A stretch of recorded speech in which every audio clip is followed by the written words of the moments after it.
Usai divaksin COVID-19, wartawan dan pekerja media mengaku lega sudah merasa aman lantaran telah menerima vaksin guna mencegah penularan virus COVID-19.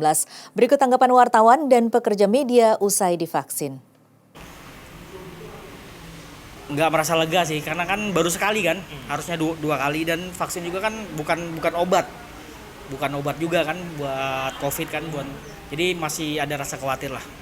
Masih ada khawatir ya Bang? Masih. Oke. Untuk tadi gimana Bang pengalaman pas lagi disuntik, ada gimana rasanya nih Bang? Deg-degan, kayak menyatakan cinta. Oke. Terus kira-kira untuk teman-teman ini kan masih ada beberapa nih tanggapannya Bang yang belum dapat nih Bang. Gimana Bang? Ada usul nggak nih Bang dari Abang jadi yang udah dapat vaksin Bang? Harus sih sebenarnya kan, vaksin juga kan buat menjaga kita dari COVID, walaupun bukan obat kan, minimal kita bisa terhindar lah, bisa menjaga lah dari corona sendiri kan, dari COVID ini. Ya mudah-mudahan teman-teman bisa ikut vaksin lah semuanya ya kan, biar lebih aman lah. Baik sih, artinya prosesnya jelas, petugasnya itu sangat membantu, jadi antriannya jelas. Terus kemudian saya vaksinnya sih di lengan kanan ya, karena saya kidal, dan sejauh ini tidak ada keluhan berarti. Saya udah nunggu 1 jam lebih karena di dalam sempat ada masalah, sistem IT-nya tuh down. Jadi namanya misalnya udah vaksin tapi kemudian namanya tidak terdaftar untuk bisa di print sertifikat gitu. Jadi itu cukup memunculkan antrian sesudah vaksin. Tapi selebihnya sih sebenarnya tidak ada masalah. Nggak ada masalah ya Kak. Terus mengenai vaksin sendiri nih, ngerasa aman nggak sih Kak setelah divaksin ini kan, pelaku pekerja media sendiri Kak? Maksudnya?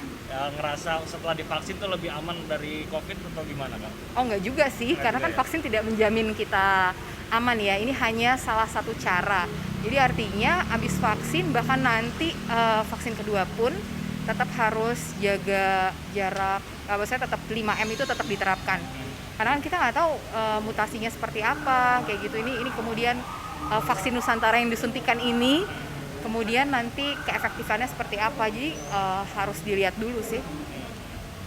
Kan juga masih ada beberapa rekan media nih Kak yang belum terdaftar dan belum vaksin, ada kesan-kesan nggak nih Kak? Atau sarannya gitu? Nah itu nggak tahu tuh, saya sendiri juga bertanya-tanya kenapa ada yang belum dapat, kenapa ada teman-teman yang mendaftar sama tapi terus kemudian tidak ikut dan lain-lain tuh, tidak tersaring tuh, tidak tahu tuh dasarnya apa.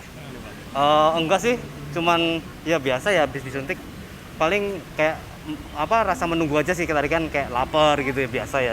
Tapi habis itu setelah itu dikasih snack ya alhamdulillah udah nggak ada kendala sih untuk yang vaksinnya. Bang, kan ada beberapa juga teman-teman media yang udah ikut mendaftar namun di list ya, dari daftar itu nggak masuk untuk tahap pertama ini. Gimana Bang tanggapannya Bang?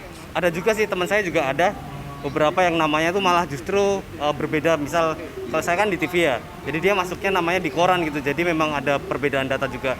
Nah tadi juga saya juga mengkritisi kayak, loh kok nama saya nggak mendapatkan sertifikat secara digital gitu, jadi di inputnya secara manual. Jadi ya menurut saya harusnya sudah diperbaiki, dengan zaman sekarang harusnya sudah digital semuanya gitu. Oke, terima kasih. Setelah divaksin Bang, apa yang dirasakan Bang?